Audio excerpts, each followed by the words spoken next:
यदि पाप का प्रभु लेखा ले तो एक भी मनुष्य प्रभु के सामने क्या होगा, टिक नहीं सकता, एक भी मनुष्य प्रभु के सामने खड़ा नहीं रह सकता है, क्योंकि परमेश्वर धर्मी परमेश्वर है और परमेश्वर पूरा पृथ्वी को बनाया है। लेकिन हर एक मनुष्य के जीवन में क्या हो गया, पाप है, और पाप के कारण क्या मनुष्य प्रभु से दूर हो गया। लेकिन जब यीशु मसीह आया तो अपने लोगों के द्वारा क्या किया, सभी मनुष्य को अपने पास लेके आ गया।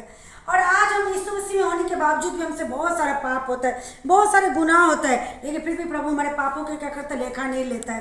प्रभु हमें धोता है, शुद्ध करता है। यदि प्रभु हमारे पापों को लेखा ले तो प्रभु के सामने कोई भी मनुष्य, चाहे दाऊद रहने दीजिए, चाहे अब्राहम रहने दीजिए, चाहे यिर्मयाह, यशायाह, कोई भी रहने दीजिए, कोई भी खड़ा नहीं रह सकेगा। लेकिन परमेश्वर क्या करता, हमारे पापों को, योना भी आज्ञा का उल्लंघन किया था, प्रभु की दृष्टि में पाप किया था, लेकिन योना मछली के पेट में पड़ के दुहाई दिया, गहरे स्थान से प्रभु को पुकारा, प्रभु ने उसकी सुना, प्रभु ने उसके ओर ध्यान लगाया। प्रभु उस पाप को उस टाइम स्मरण नहीं किया कि तुमने पाप किया मैं तुझे नाश करूंगा, नहीं, प्रभु उसको निकाला उससे बाहर। इसी तरह यदि हमारे जीवन में पाप भी आ जाता है, हम जीवन दुख की गहराई में भी चले जाते हैं, लेकिन जब हम खुदा को पुकारते हैं, हम परमेश्वर की ओर ध्यान लगाते हैं, क्योंकि हम मनुष्य को नहीं पुकार सकते उस टाइम, मनुष्य हमारी कोई हेल्प नहीं कर सकता, मनुष्य हमारी नहीं सुन सकता, लेकिन गहरे स्थान से हम यहोवा को पुकारते हैं। और यहोवा अनुग्रहकारी है, वो विलम्ब से क्रोध करने वाला, करुणा निदान है, दुख देकर पछताने वाला परमेश्वर है। और प्रभु का वचन कहता है दानियल 9:9 में, वो दया का सागर है, क्षमा का खान है। परमेश्वर सचमुच हमारे पापों की क्या करता है,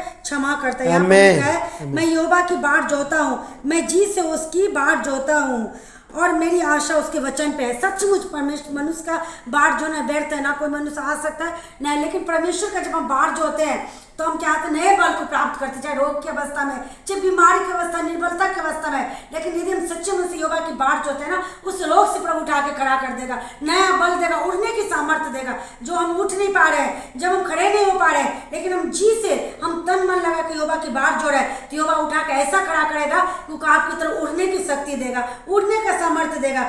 और उसी पर हमारे उसके वचन पर आशा लगा के रखें, क्योंकि परमेश्वर का वचन ऐसा है, अटल है, वो परमेश्वर का वचन कभी बदलने वाला नहीं है। प्रभु हमसे वायदा किया है, हम लोग वाचा के अधीन है, परमेश्वर करुणा निदान है। प्रभु का वचन यशायाह में लिखा है, यशायाह 54:10 में लिखा है, पहाड़ पहाड़ टल जाएगा, प्रभु का वचन क्या होगा, प्रभु का वचन कभी नहीं टलेगा, वो अटल है। परमेश्वर अपने करुणादायक शांति के वचन पे बांधा है।